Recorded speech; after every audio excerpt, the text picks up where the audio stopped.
Hello everybody. I'm going to discuss with you the third term chapters, starting with chapter 35, page number 292 to 297. The topic of this chapter is market segmentation. Chapter content. There are main three categories we are discussing under this chapter. First, we have to discuss the meaning of segmentation, then methods of segmentation, and the benefits and cost of segmentation.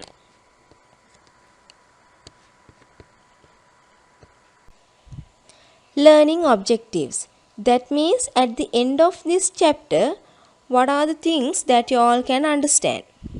You all can understand how the businesses use market segmentation to target their customers. Next, you can understand what are the methods that the businesses are using to divide their customers into different segments. Before start this chapter, I am going to discuss one example with you. You all know the most popular airline in the world, Emirates Airlines. So here I have shown you three classes that they have set up in the flight for their customers, for their passengers. First class, business class and economy class. So what are the differences in these three classes? First class, actually with the names itself, you all can understand what type of facilities are there. And business class also having the same types of facilities but not that much better than the first class. But in the economic class means like the third class, that means which is giving less facilities for the passengers. So these airlines, not only the airlines, some other businesses also dividing their market into categories. Why are they categorizing these markets, as well as how are they categorizing the markets? Those are two questions we have to learn through this lesson.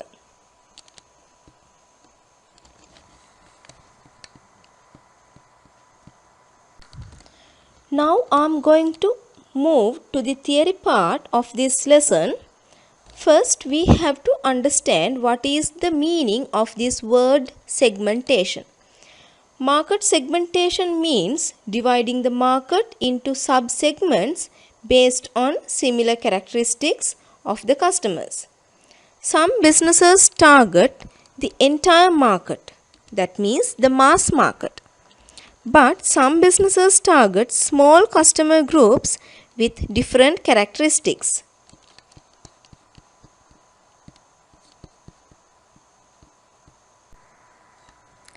In this slide, we are going to discuss what are the methods of segmentation. There are some methods to classify the customers. In this slide, you can see four methods called as demographic segmentation, geographic segmentation, psychographic segmentation and behavioral segmentation. So, according to your syllabus content, we are discussing demographic, geographic and psychographic segmentations only. So, first we are going to discuss what is geographic segmentation. This means segmenting the customers according to the place where they live. As an example, the customers who live in very hot climate like Middle East or the Asian countries may have different wants apart from the customers who live in cold countries. Not only the countries but in the same country, division wise or else some cities wise, there are some different geographical segmentations. Based on the geographical segmentation, cloth manufacturers produce different types of clothes by using different cloth materials. If I take Asian countries as an example, they mostly prefer for the cotton clothes. But the countries which are experiencing with heavy winter seasons, they very much prefer for the warm clothes. Next method of segmentation is demographic segmentation.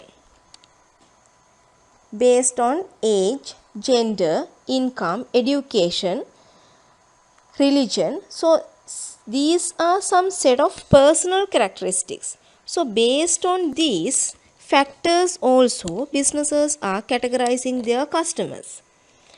From the next slide onwards, we are going to deeply discuss how age-wise categorizing, how income-wise categorizing, as well as how they are categorizing according to the religion, like that. So in this slide, I am going to start the discussion how people can be categorized based on age. So there are different age categories like infants, teenagers, adults, like that. They have different types of expectations when dealing in the market. Some businesses also highly concerned on these sectors, and according to their wishes, body sizes, nutrition expectations, as well as the health patterns, they are designing different types of products. If I take shoes as an example, shoe manufacturers has to consider the size of the shoes specially, because different age categories, they may have different sizes. Therefore, shoe manufacturers, they are producing different sizes of shoes as well as different designs according to the wishes of the customers. Especially the sports people shoes are not at all matched with the people who are doing a good job. Therefore, those shoe types also have to be different according to the expectations of the customers. In this slide, you can see another example how the milk powder manufacturers are categorizing the market. So, even in television advertisements, you all can see how many milk powder advertisements are going by targeting different customer groups. For infants, they are introducing some set of milk powder brands. For the elderly people, some other set of milk powder brands. And for the sports people, another brand, like that. So therefore, they have clearly identified, these marketers or the businesses, they have clearly identified what are the expectations of the customers in the market. So according to these wishes, they are designing different types of products. So through this example, you can very well understand how age wise the businesses are categorizing the market. Under the same demographic segmentation, we are moving to the next factor, that is called as income.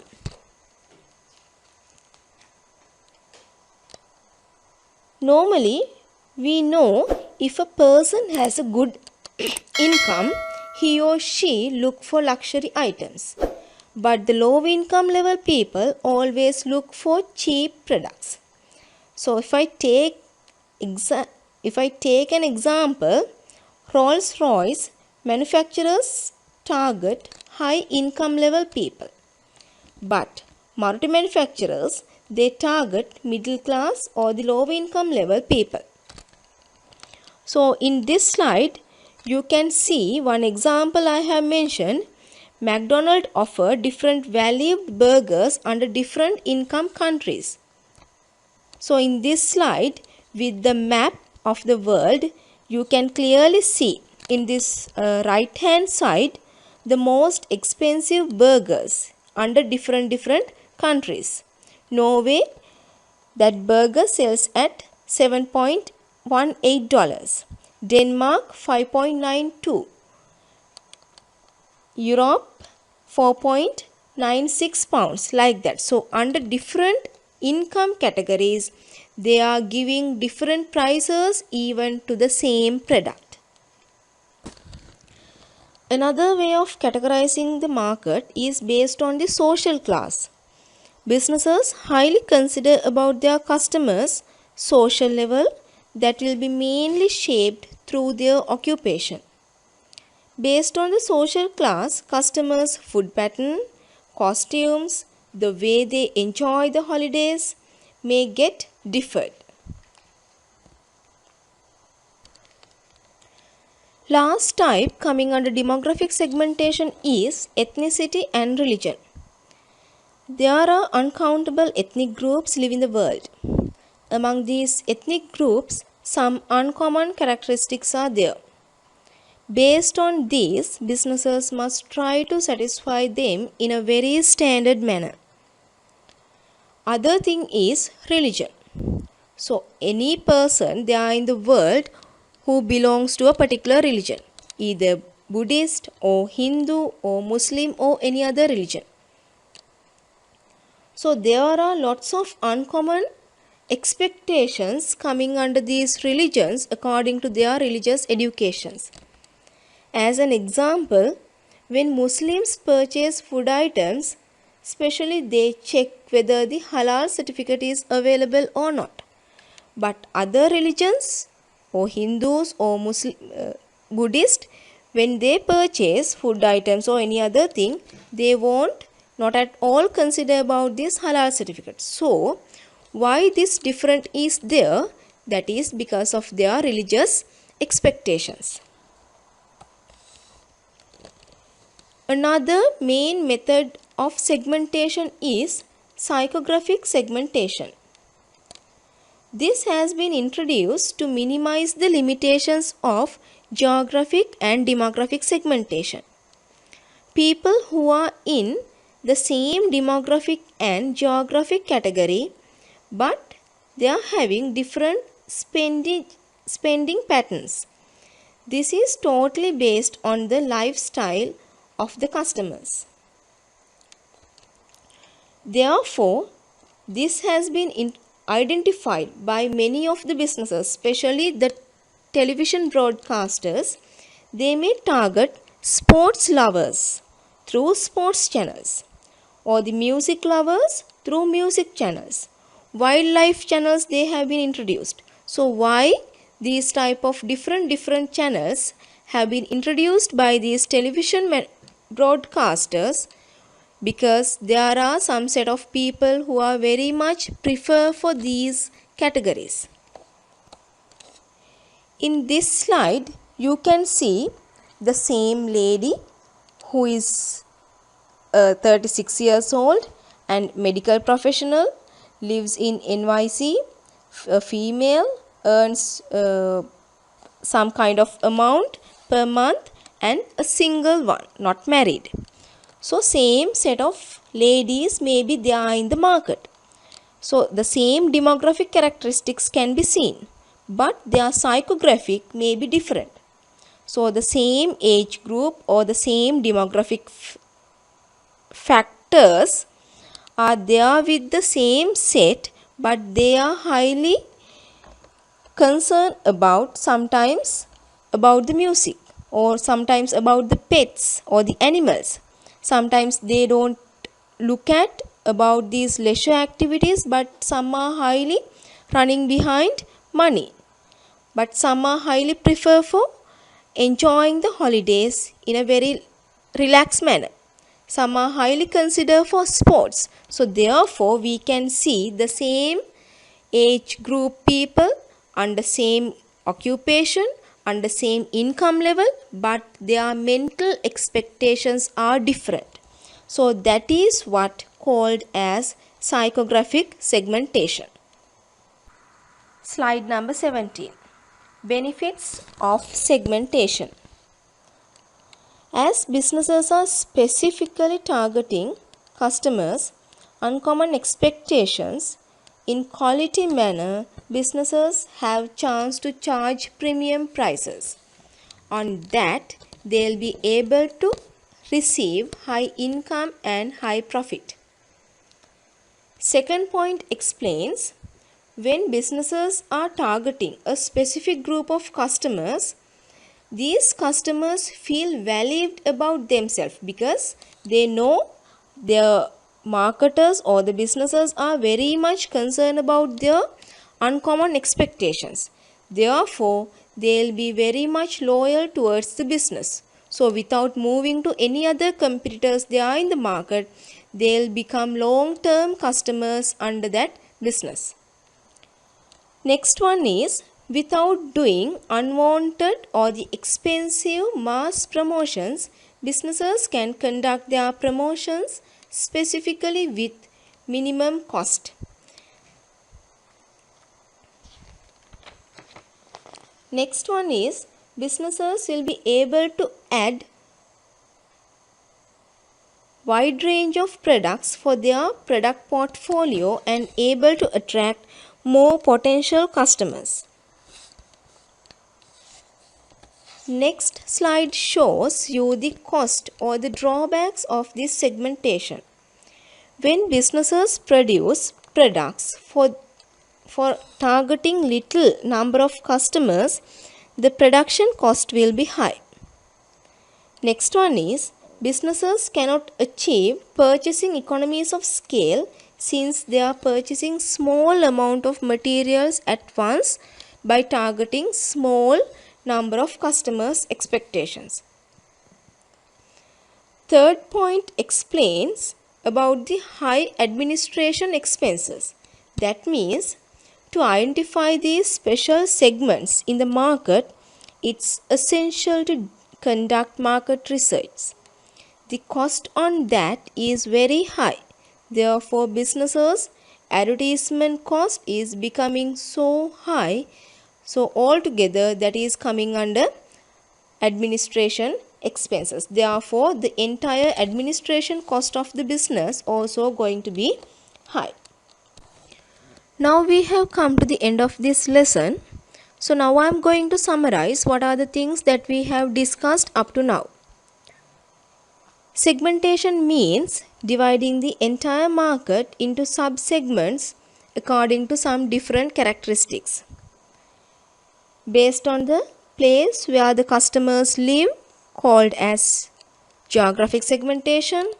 Based on the personal characteristics, if the businesses are categorizing the customers, that is called as demographic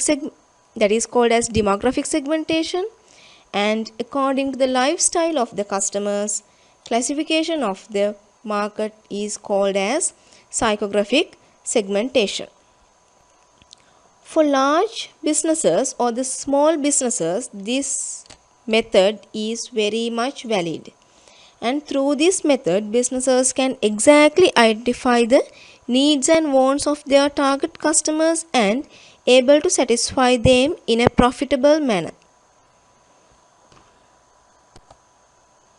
So in this slide, I have shown you what are the activities, what are the questions that you all can do at home by referring these page numbers. Activity 1, which is there in page number 294. Multiple choice questions are there in page number 296 and chapter questions are there in page number 296 and 297. Hope you all get the better understanding of this lesson through some practical examples. Thank you. Have a nice day.